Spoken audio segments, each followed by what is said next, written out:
Hello guys, this is J Black Revo 9 and I'm going to go ahead and show you how to tune the transmission.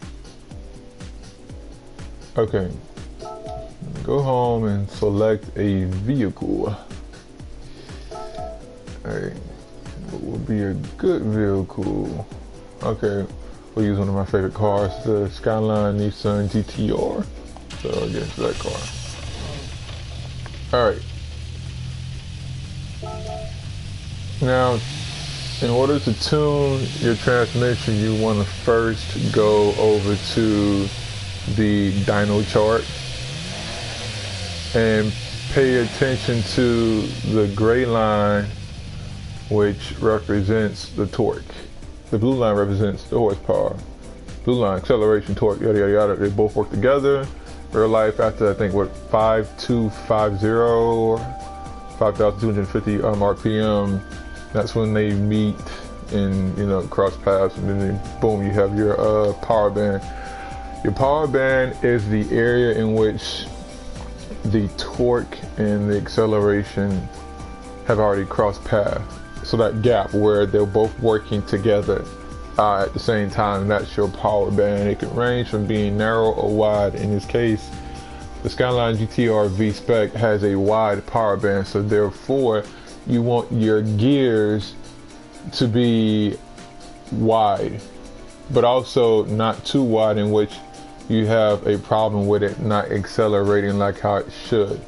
But you don't want to have them too close, because then therefore you're only having access to, I would say, not as much torque as you would in the lower RPM. So you kind of want to play around. And in this case, you should also keep in mind that though this car has great acceleration, it is not powerful enough. It is not powerful enough. So therefore, it won't do anything such as 200 miles an hour on roads that has like a change in in an elevation, such as the nerve where it's going uphill.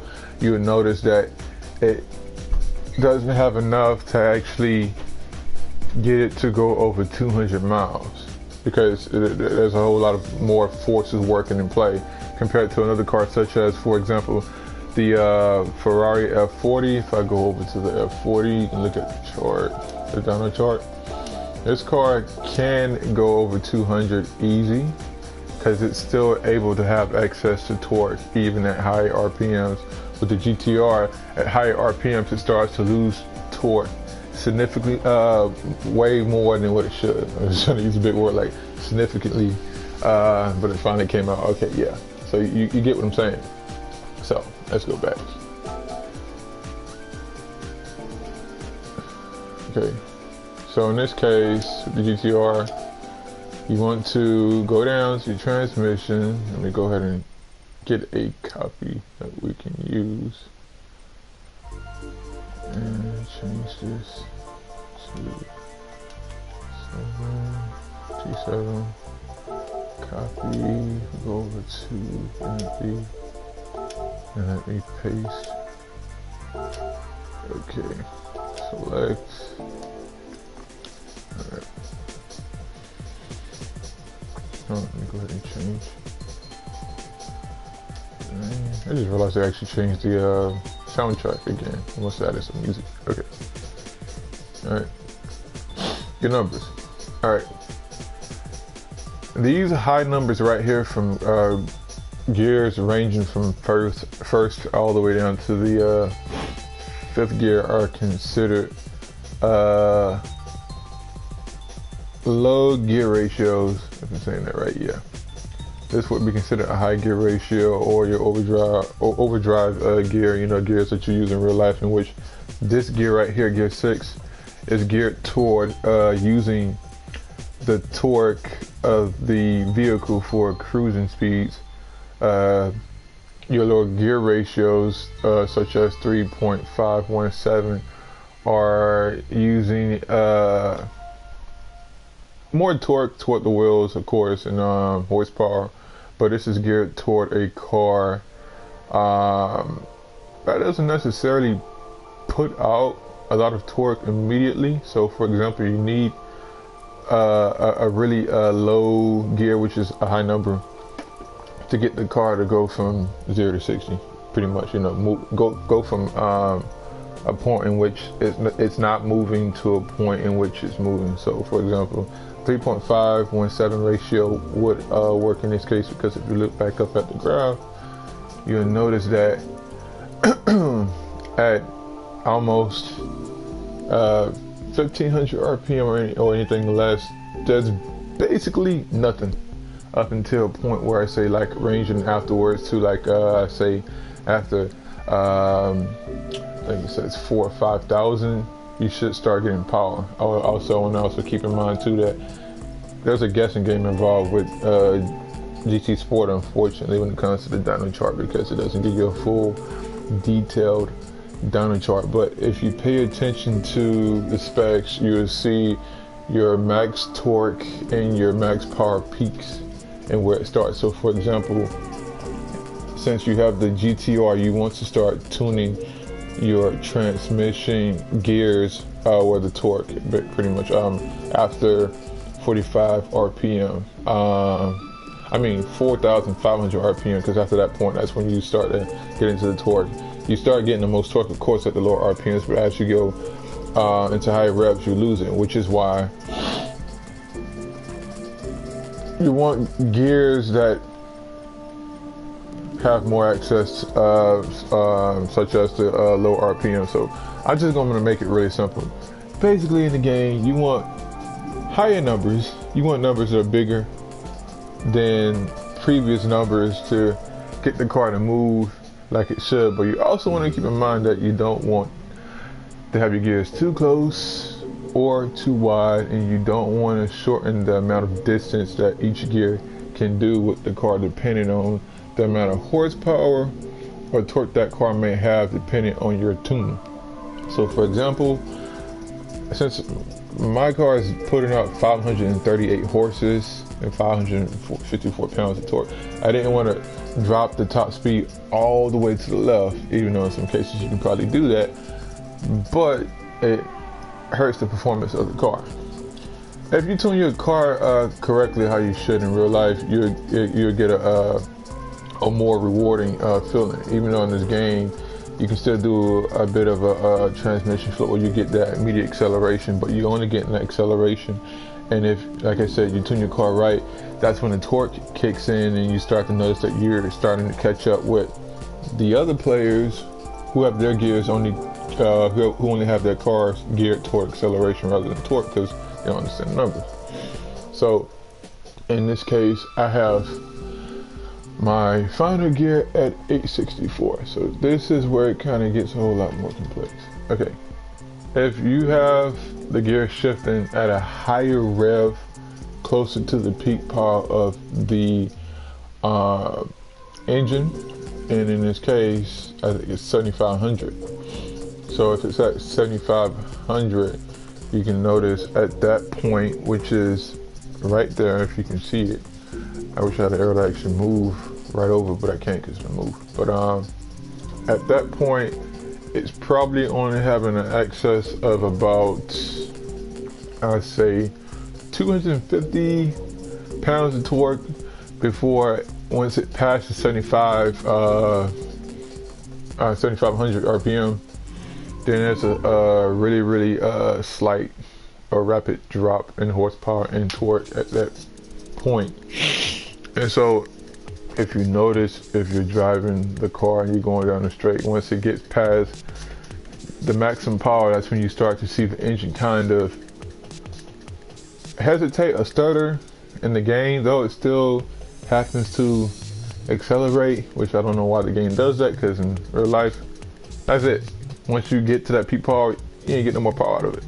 It ain't going nowhere. Okay, basically. But yeah, in most cases, yeah, in real life, you got a rev limiter, so it's not gonna let you go over to the point where you blow the freaking engine up. But yeah, in this game, yeah, it starts to hesitate and not really continue building up speed, or just going and going and going, because now it's at its limits. It can't go anymore. The engine is basically poof. That's it.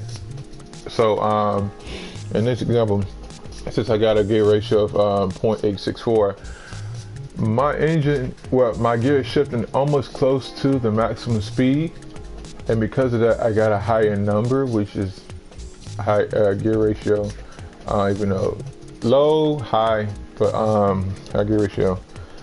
I got a higher number because I noticed that I'm not having as much torque access at the higher reps, though I have it geared towards acceleration since I got my gears closed and not too wide, but just enough to give me that performance and still give me that push, so that way I still have some time on a straight if, you know, I'm on a final race and I want to still keep some sort of, you know, distance between me and the other player that may have a faster car. He won't immediately catch up with me quickly in this case, compared to if I use a gear ratio such as 0.700 or 0.734. I still have some time, which would kind of help me in a sense, even if we're in worst case scenario, you have somebody that actually has a really good gear on the for at 40, then most likely they'll probably catch up with you in like less than 3 or 4 seconds. But if you do it right, then you won't really have that problem. I'll show you another example, and this time I'm going to actually get into the car and show you what I'm talking about. We will use the Mustang. Use the other one first.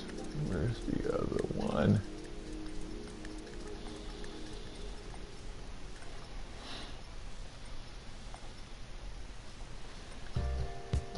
Okay, we'll use this one. Change color. Okay.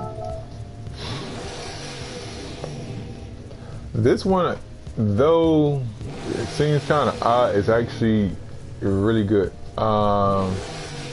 Compared to the regular Mustang in a sense, because the regular Mustang has its advantages compared to this one, because I mean that Mustang is a really powerful engine because it has a lot of torque. This one has torque, but it has it more of like, it's really narrow, but it gets up to the horsepower more quickly than the regular Mustang. So in this case, I'm going to get into this car, but before I go, I always go and I click on the car so I know the max torque and the max power. So in this case, it's pretty easy to remember. Max torque is 6,000 and the max power is 7,000, so keep that in mind. Now, in the car, I'll go to arcade, time trial. Go to Tokyo Express. I want to go night. I like to go night. And I'm gonna click the vehicle. Alright. Click manual. Also, there's a difference, keep in mind. When tuning automatic or manual, there's gonna be a slight difference in the way the gear shifts. So for example, with the automatic, the gears are going to shift much more at a lower RPM than what was originally intended when you tuned your transmission the first time compared to a manual, where since you have more control for some odd reason, the game allows that engine to the gears to shift more at a higher RPM. I don't understand why that happens in the game, but yeah.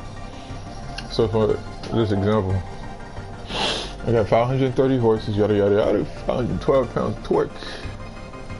And before I go, notice that it's not really good on takeoff at all, period. Not up until a point where it's like almost close to 6,000. That's when you start getting into the ball. But the Mustang is just tricky because it just puts a lot of power down the road, period, regardless of what gearing you have. So that first gear is just going to always give you a bit of a problem. And since you got some horsepower, you kind of want to get your top speed, I say at 186 or higher if you want to. I just put it for this example at 193.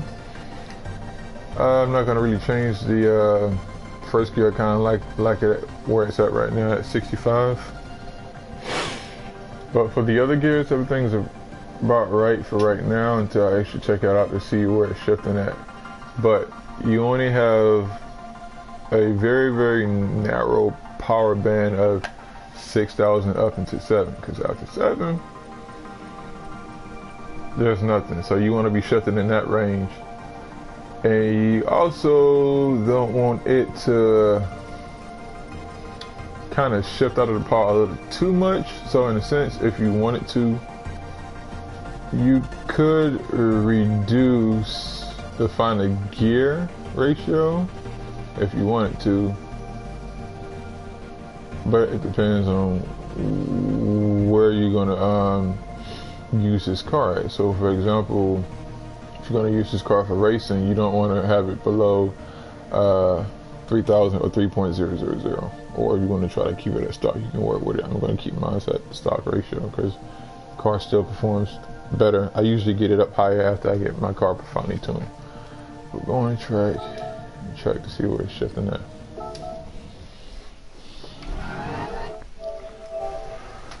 Alright, continue. Okay. Most of the gears are shifting.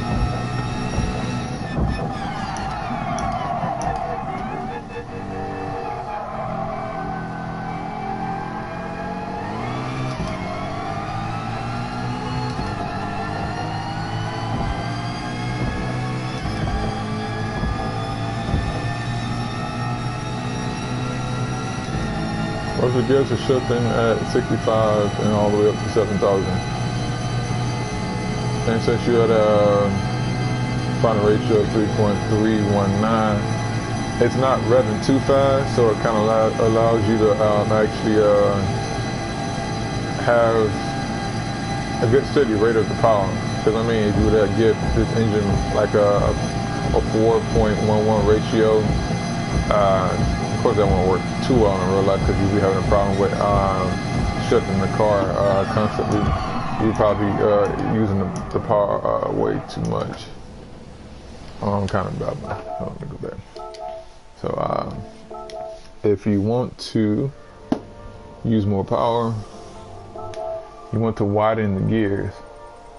But in this case, since I'm going to widen the gears, I'm going to go back to 186. So that way I still can have more of a higher number or give the engine more power compared to having a set speed of 193. So I usually do a flip. Go down to about 269. And go back. And go back 186. And 316. Also with that flip, you don't want to do it too much because then it shortens the distance that you can have for each gear. So from here, I really don't want to do too much because I like where it's shifting at 65. So I'm still within that horsepower and I get some acceleration. Don't want to have it shifting exactly at 6,000 because I'd actually be out the horsepower and it'll actually hurt me a lot. The top speed is tricky in this game because even if it says, for example, you're doing 209, cars not gonna really do 209. They probably do lesser unless you give it up to like about 220. Then you will actually see it because then you probably you're gonna have more access to the power. You can get more power out the engine. I'm gonna put it at 950, which is still let's see something. 960. Still decent.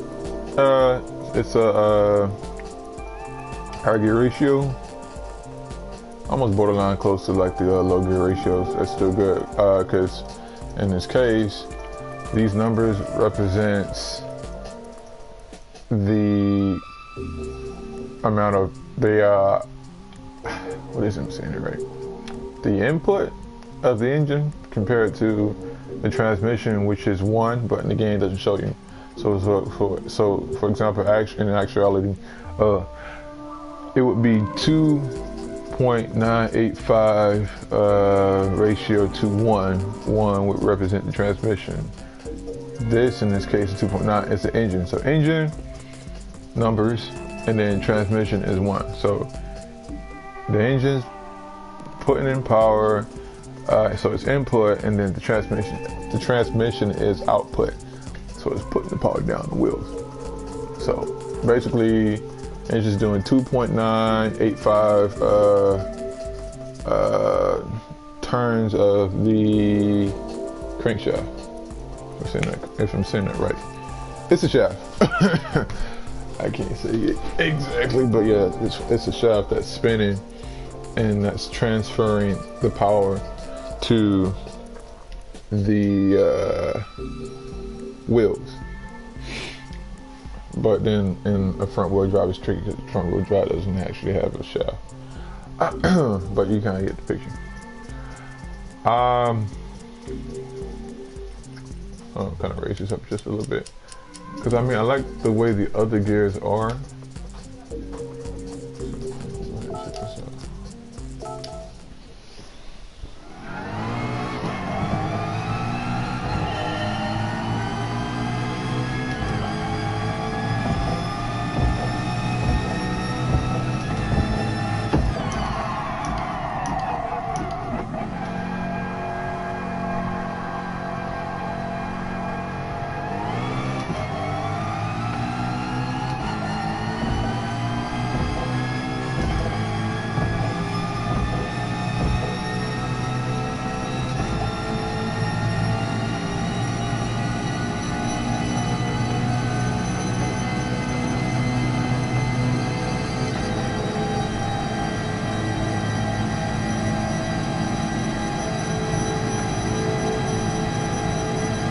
You can see torque and acceleration working together, so therefore it is still picking up speed, but not quite until we get past the hill. It's going to keep going and going, but it's going at a slow rate. I mean,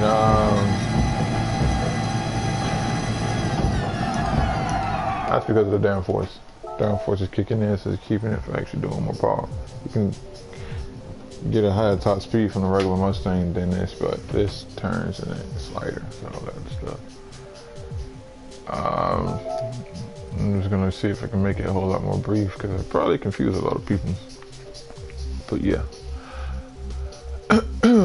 So basically, you're setting your gears based off of the gray line, not the blue line. But in this case, you still want your gears to be closed. So you want these lines closed so that you have acceleration. But you want your gearings to be set appropriately based off of the torque curve. But you also want to have it, your gears shifting in which the torque and the acceleration has already met. So afterwards, after they cross, that's where you want to have that access of using that torque, because the car is going to get to acceleration regardless. But you want to have it so that you get the best performance out of the vehicle, because there's not really a right or wrong way when it comes to your transmission, because it's a bit of a hit and miss. I mean, if you want to get the excess, power, then you're gonna have problems like in real life, in which you're gonna burn the gas out a whole lot more quickly compared to if you set it in a way in which it's not burning as much gas. It gets a whole lot more complicated, but hopefully you kind of get an understanding of it. But in this game, make it simple. If you want acceleration, such as, for example, if you have a 4-wheel drive, usually people just move the first gear all the way up to right. yada yada yada, and they keep them close so they get like a great acceleration. But then afterwards they have a bit of a problem because since they got their gears, you know, gears 1, 2, 3, 4, and 5 and all that stuff, like really close, they start to notice problems such as the car is not making as much distance as it should because you got the gears too close, or you got them so high that they're shifting way out of the engine's power band, so you're not actually using the, for example, 538 horses or 412 pounds of torque. You could be using the outer limits, which is like probably 500 horses and probably 200 pounds of torque before it immediately goes down because you're way out of power band. But yeah, you want to pay attention to the chart and also pay attention to the specs. I hope that explains it. If I confuse you, I'm sorry. Try to see if I can make a better video next time or bring a tune. This is J Black Revo 9 and I'm signing out. Good night.